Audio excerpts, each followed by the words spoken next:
আসসালামু আলাইকুম, স্বাগত জানাচ্ছি চ্যানেল আই নিউজ আন্তর্জাতিক সংবাদে। সাথে আছি আমি সাবিহা। মার্কিন রক্ষণশীলদের সমর্থন হারাচ্ছে ইসরায়েল। গাজায় সেনা পাঠাবে না আরব আমিরাত। ফিলিস্তিনিদের ইচ্ছেমতো হত্যা করেছে ইসরায়েল। দিল্লিতে ভয়াবহ বিস্ফোরণ, বাংলাদেশ, পাকিস্তান ও নেপাল সীমান্তে উচ্চ সতর্কতা জারি করল ভারত।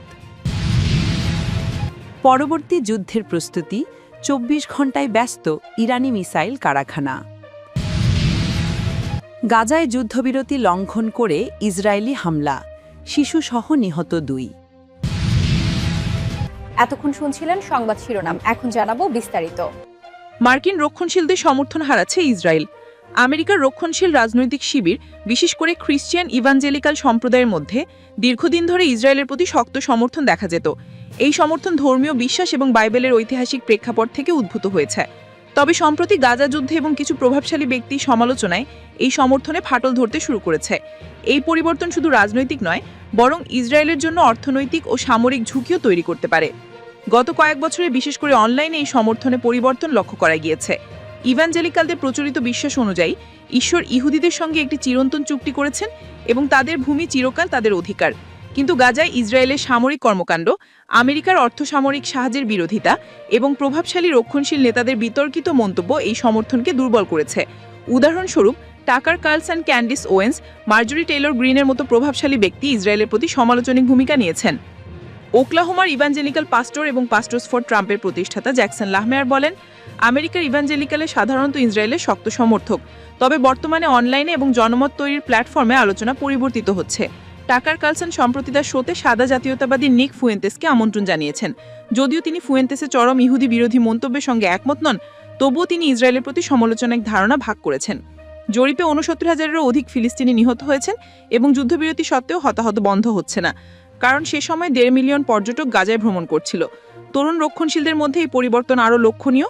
পিউ রিসার্চ সেন্টারের জরিপের ৫০ বছরের নিচের রক্ষণশীলদের মধ্যে ইসরায়েলের প্রতি নেতিবাচক দৃষ্টিভঙ্গি ৩ বছরে ৩৫% থেকে বেড়ে ৫০% হয়েছে। ইসরায়েলের জন্য এটি বড় চ্যালেঞ্জ, কারণ যদি এই সন্দেহ প্রভাবশালী ব্যক্তি থেকে নির্বাচিত অফিসারদের মধ্যে ছড়ায়, তাহলে প্রতি বছর আমেরিকা থেকে পাওয়া কোটি কোটি ডলারের সামরিক এবং বিদেশি সাহায্য বিপন্ন হতে পারে। গাজায় সেনা পাঠাবে না আরব আমিরাত। ফিলিস্তিনের যুদ্ধবিধ্বস্ত গাজার জন্য আন্তর্জাতিক স্থিতিশীল বাহিনীতে যোগ দেওয়ার পরিকল্পনা নেই সংযুক্ত আরব আমিরাতের, কারণ এর কোনো স্পষ্ট কাঠামো নেই। দেশটির একজন শীর্ষ কর্মকর্তা এই তথ্য দিয়েছেন। আবুধাবি স্ট্র্যাটেজিক বিতর্ক ফোরামে আমিরাতের প্রেসিডেন্টের উপদেষ্টা আনোয়ার গার্গাস বলেছেন, সংযুক্ত আরব আমিরাত এখনও স্থিতিশীল বাহিনীতে একটি স্পষ্ট কাঠামো দেখতে পাচ্ছে না এবং এই পরিস্থিতিতে সম্ভবত এই বাহিনীতে অংশগ্রহণ করবে না।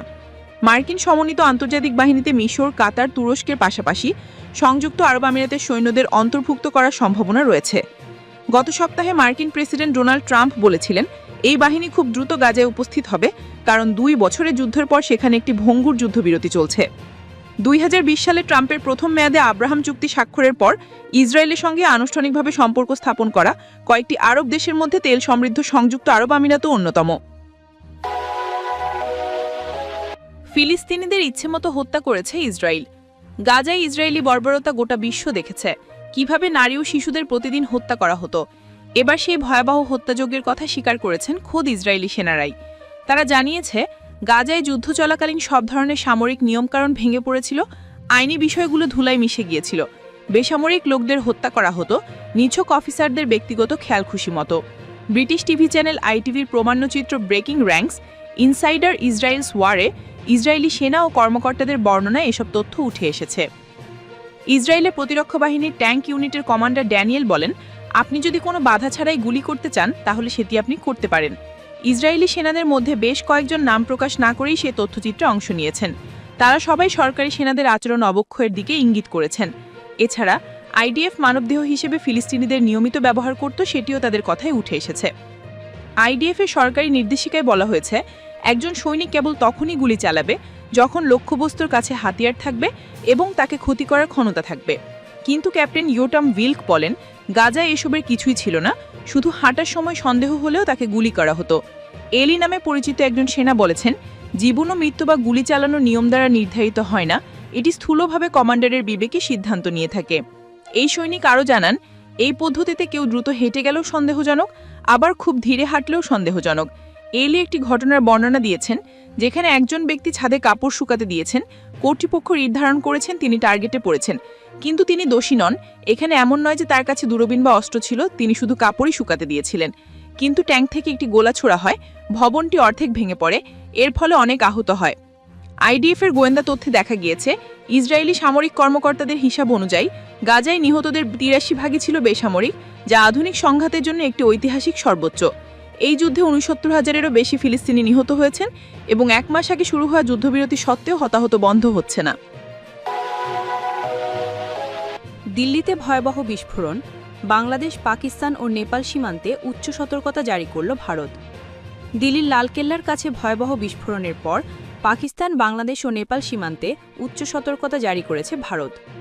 বিস্ফোরণের ঘটনায় ৯ জন নিহত এবং আরও বেশ কয়েকজন আহত হয়েছেন।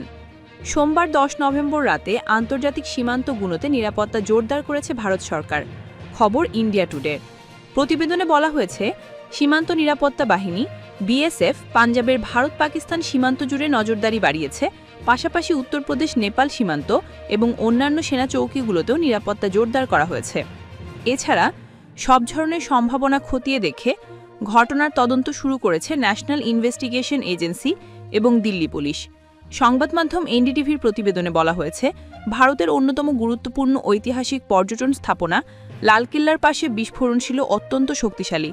স্থানীয় সময় সোমবার সন্ধ্যা ৬টা ৫২ লালকেল্লা মেট্রো স্টেশনের কাছে একটি হুন্দাই i20 গাড়িতে বিস্ফোরণ ঘটেছে। বিস্ফোরণে আশপাশে ছড়িয়ে ছিন্নভিন্ন লাশ পড়ে থাকতে দেখা যায়। এছাড়া একেবারে ধ্বংসস্তূপে পরিণত হয়েছে কয়েকটি গাড়ি। ঘটনাস্থলের ভিডিও ও ছবিতে দেখা যায় রাস্তায় ছড়িয়ে ছিটিয়ে পড়ে আছে ছিন্নভিন্ন মরদেহ। দিল্লির উপপ্রধান অগ্নিনির্বাপক কর্মকর্তা একে মালিক বলেন, আমরা দ্রুত ঘটনাস্থলে পৌঁছে আগুন নিয়ন্ত্রণে কাজ শুরু করেছি। সন্ধ্যা ৭টা ২৯ দিকে আগুন নিয়ন্ত্রণে আনা হয়েছে। বিস্ফোরণের পর লালকেল্লা ও এর আশেপাশে এলাকায় বিপুল সংখ্যক পুলিশ ও নিরাপত্তা কর্মী মোতায়েন করা হয়েছে। ভারতের অন্যতম জনপ্রিয় এই পর্যটন স্থাপনার কাছে বিস্ফোরণের ঘটনায় ব্যাপক আতঙ্ক ছড়িয়ে পড়েছে। বছরের পুরো সময় জুড়েই ও এলাকা পর্যটকে পরিপূর্ণ থাকে। একই দিনে রাজধানী দিল্লি থেকে মাত্র ৫০ কিলোমিটার দূরে হরিয়ানার ফরিদাবাদে ২,৯০০ কেজি বিস্ফোরক উদ্ধার করেছে দেশটির নিরাপত্তা বাহিনী। দেশটির বিহার রাজ্যে দ্বিতীয় দফার ভোট গ্রহণের আগের দিন বিস্ফোরণের এই ঘটনা ঘটেছে। তবে কী কারণে বিস্ফোরণ ঘটেছে সে বিষয়ে এখন পর্যন্ত কোনো তথ্য দেয়নি দিল্লি পুলিশ। ঘটনাস্থলে ইতিমধ্যে ভারতের কেন্দ্রীয় সরকারের অধীন অর্ধসামরিক বাহিনী ন্যাশনাল সিকিউরিটি গার্ডের সদস্যদের মোতায়েন করা হয়েছে।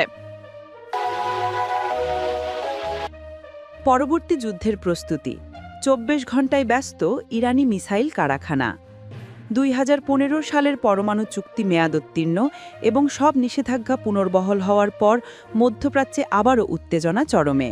মার্কিন প্রেসিডেন্ট ডোনাল্ড ট্রাম্প দাবি করেছিলেন সামরিক অভিযানে তিনি ইরানের পরমাণু কর্মসূচিকে ধ্বংস করে দিয়েছেন। তবে আঞ্চলিক কর্মকর্তা ও বিশ্লেষকরা বলছেন আঘাতটি ছিল বড়, কিন্তু মোটেও সর্বনাশা নয়। ইসরায়েলি নিরাপত্তা কর্মকর্তাদের মতে ইরানের সমৃদ্ধ ইউরেনিয়ামের মজুদ ধ্বংস হয়নি, বরং তা গোপন স্থানে সরিয়ে নেওয়া হয়েছে। একই সঙ্গে পিক্যাক্স মাউন্টেন নামে নতুন একটি গোপন সমৃদ্ধিকরণ স্থাপনা নির্মাণের খবরও পাওয়া গেছে, যদিও ইরান এ বিষয়ে কিছুই বলেনি। ইন্টারন্যাশনাল ক্রাইসিস গ্রুপের ইরান প্রকল্পের পরিচালক আলী বায়েদ জানিয়েছেন, ইরানের ক্ষেপণাস্ত্র কারখানাগুলো ২৪ ঘণ্টায় অবিরত চলছে। তার ভাষায়, আগের যুদ্ধের মতো ১২ দিনে ৫০০ ক্ষেপণাস্ত্র নয়, পরের বার তারা একসঙ্গে ২,০০০ ক্ষেপণাস্ত্র ছোড়ার লক্ষ্য নিয়েছে, যাতে ইসরায়েলের প্রতিরক্ষা ব্যবস্থা অচল হয়ে যায়। ইউরোপীয় গোয়েন্দা সংস্থাগুলোর তথ্য অনুযায়ী চীন থেকে ১০ থেকে ১২টি চালানে প্রায় ২,০০০ টন সোডিয়াম পারক্লোরেট ইরানে পৌঁছেছে। কঠিন জ্বালানি চালিত ক্ষেপণাস্ত্র তৈরিতে ব্যবহৃত হয় এই উপাদানটি। ইসরায়েল বলছে, যুদ্ধের আগে ইরানের হাতে ছিল প্রায় ২,৭০০ ক্ষেপণাস্ত্র। নতুন করে অন্তত অর্ধেক মজুদ পুনর্গঠন করা হয়েছে। আন্তর্জাতিক পরমাণু শক্তি সংস্থার প্রধান রাফায়েল গ্রসি জানিয়েছেন, ইরানের অধিকাংশ সমৃদ্ধ ইউরেনিয়াম যুদ্ধ থেকে বেঁচে গেছে। বর্তমানে তাদের হাতে রয়েছে প্রায় ৪০০ কেজি ৬০% সমৃদ্ধ ইউরেনিয়াম, যা অস্ত্র তৈরির জন্য প্রয়োজনীয় মাত্রার খুবই কাছাকাছি। গাজায় যুদ্ধবিরতি লঙ্ঘন করে ইসরায়েলি হামলা, শিশুসহ নিহত ২। ফিলিস্তিনের অবরুদ্ধ গাজা উপত্যকায় চলমান যুদ্ধবিরতির মধ্যেও হামলা চালিয়ে যাচ্ছে ইসরায়েলি বাহিনী। সোমবার 10 নভেম্বর গাজার দক্ষিণাঞ্চলে খান ইউনিসের পূর্বে ইসরায়েলের ড্রোন হামলায় এক শিশুসহ কমপক্ষে 2 জন নিহত হয়েছে। হামাস সর্বশেষ হামলার নিন্দা জানিয়ে বলেছে, গত মাসে যুদ্ধবিরতি কার্যকর হওয়ার পর থেকে ইসরায়েল প্রতিদিন ও ক্রমাগত তা লঙ্ঘন করছে। তারা ইসরায়েলের বিরুদ্ধে অবরুদ্ধ উপত্যকা জুড়ে বোমাবর্ষণ ও ধ্বংসযজ্ঞ চালিয়ে যাওয়ার অভিযোগ তুলেছে।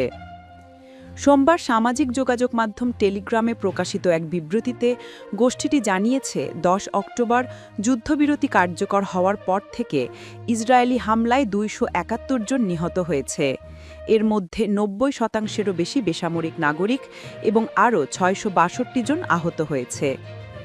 ইসরায়েলি সেনাবাহিনীর দাবি, সোমবার নিহত ফিলিস্তিনিরা তাদের বাহিনীর জন্য তাৎক্ষণিক হুমকি হয়ে দাঁড়িয়েছিল।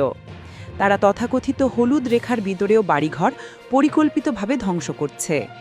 হলুদ রেখা যুদ্ধবিরতিতে সম্মত একটি অস্থায়ী প্রত্যাহার সীমানা। আল জাজিরা জানিয়েছে, পূর্ব খান ইউনিসে ইসরায়েলের অভিযান তীব্র হয়েছে।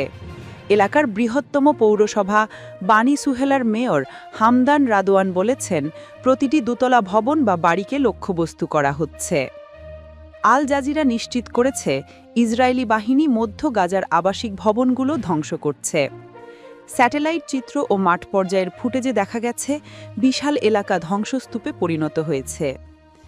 ইসরায়েল যুদ্ধবিরতির অন্যতম প্রধান শর্ত লঙ্ঘন করে গাজায় ত্রাণ সরবরাহ সীমিত করে চলেছে। হামাস জানিয়েছে, চুক্তি সত্ত্বেও ইসরায়েল দৈনিক কমপক্ষে 600 ট্রাক ত্রাণ প্রবেশের অনুমোদন দিতে অস্বীকৃত জানিয়েছে। এর মধ্যে 50টি জ্বালানি বহনকারী ট্রাকও ছিল। রোববার মাত্র 270টি ট্রাক কারেম আবু সালেম ও আল করারা ক্রসিং দিয়ে গাজায় প্রবেশ করেছে। সরবরাহ করা পণ্যের মধ্যে 126টি ট্রাক মানবিক ত্রাণ, 127টি ট্রাক ব্যবসায়িক পণ্য, 10টি ট্রাক জ্বালানি ও 7টি ট্রাক রান্নার গ্যাস ছিল।